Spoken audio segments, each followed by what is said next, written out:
Bihar semester 2 Hindi major paper का ये बहुत ही ज़्यादा इम्पोर्टेंट क्वेश्चन है, जिसे मैं आपको एक आसान नोट्स के साथ आसान भाषा में समझाऊंगा। अगर मेरा वीडियो आपके लिए हेल्पफुल हुआ तो मेरे चैनल को सब्सक्राइब करें, वीडियो को अधिक से अधिक लाइक एंड शेयर करें।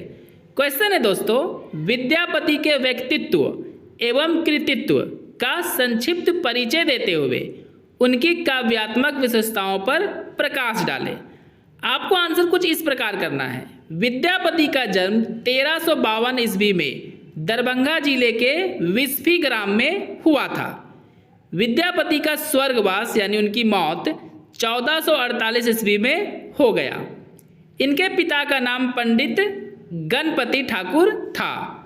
विद्यापति राजा कीर्ति सिंह और राजा शिव सिंह और लखीवा देवी के दरबारी कवि थे। मतलब ये तीन राजाओं के ये दरबारी कवि थे। दरबारी कवि किसको बोलते हैं दोस्तों? जो उनके दरबार में काम करते हुए कुछ रचनाएं करते हैं, उनको दरबारी कवि बोलते हैं। विद्यापति भगवान शंकर के भक्त थे और उच्च कोटि के श्रृंगारिक कवि थे। विद्यापति को अनेक उपनाम जैसे अभिनव जयदेव, शेखर, रसिक शिरोमणि, राज पंडित, कवि रत्न, कवि रंजन, सुकवि इत्यादि नामों से भी जाना जाता है। मतलब विद्यापति के गुण के कारण उनको इतना उपनाम दिया गया है दोस्तों। तो पहला पैराग्राफ दोस्तों विद्यापति के जीवन परिचय से समाप्त होता है। अब आपको पैराग्राफ चेंज कर लेना है और लिखना है, शिव प्रताप सिंह ने विद्यापति की प्रशंसा करते हुए कहे हैं कि शिव प्रताप सिंह दोस्तों अपने समय के एक महान लेखक थे। विद्यापति का व्यक्तित्व नाना प्रकार की परस्पर विरोधी विचारधाराओं का अस्तवक है। वे दरबारी होते हुए भी जन कवि हैं, श्रृंगारिक होते हुए भी भक्त हैं, शैव या शाक्त या वैष्णव कुछ भी होते हुए भी वे धर्मनिरपेक्ष हैं। दोस्तों यहाँ पे थोड़ा लाइन सुधार लीजिएगा और जो मैं बोलता हूँ आपको बस वही नोट करना है, क्योंकि लिखने में थोड़ा बहुत मिस्टेक हो जाता है। संस्कारी ब्राह्मण वंश में पैदा होते हुए भी वे धर्मनिरपेक्ष हैं। संस्कारी ब्राह्मण वंश में पैदा होते हुए भी वे मर्यादावादी रूढ़िग्रस्त नहीं है। रूढ़िग्रस्त मतलब दोस्तों ऊंच नीच की भावना इनमें नहीं थी। विद्यापति ने कई प्रसिद्ध और लोकप्रिय ग्रंथ संस्कृत, अवहट और मैथिली भाषाओं में लिखे हैं, जिसका सीधा सा मतलब है दोस्तों विद्यापति संस्कृत, अवहट और मैथिली ये तीन भाषाओं में अपनी रचनाओं का रचना करते थे। जैसे भू परिक्रमा, दुर्गा भक्ति रगनी, गंगा काव्यावली, दान वाक्यावली, लिखनावली, विभाग सार, गया पतलक, कीर्ति लता, कीर्ति पताका इत्यादि। वैसे दोस्तों विद्यापति ने बहुत सारे पुस्तकों को लिखा, लेकिन ये सारी पुस्तकें उनकी बहुत ज़्यादा प्रसिद्ध और लोकप्रिय हुई।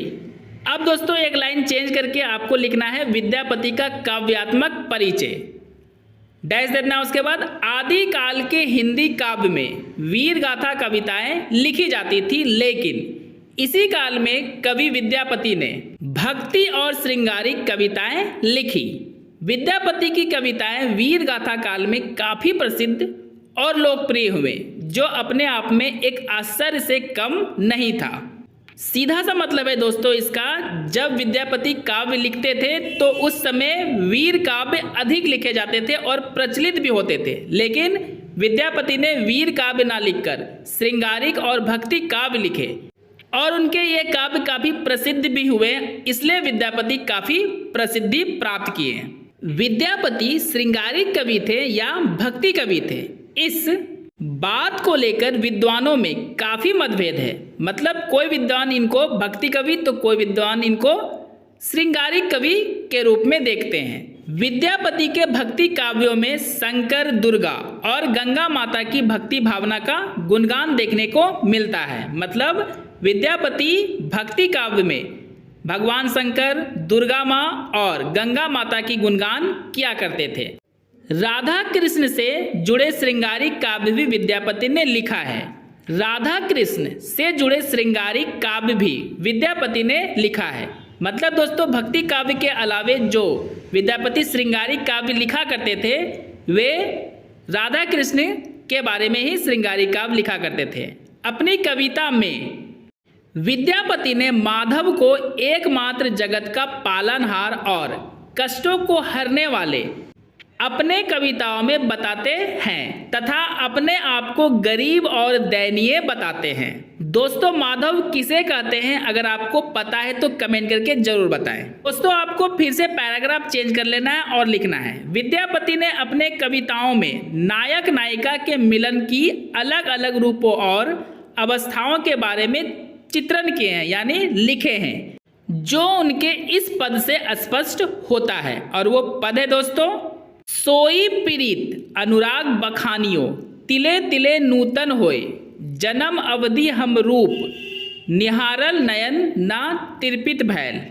इस पद के माध्यम से विद्यापति विरह की भावना, यानी जब नायक नायिका एक दूसरे से बिछड़ते हैं तो उससे होने वाले कष्ट की भावना को बताते हैं।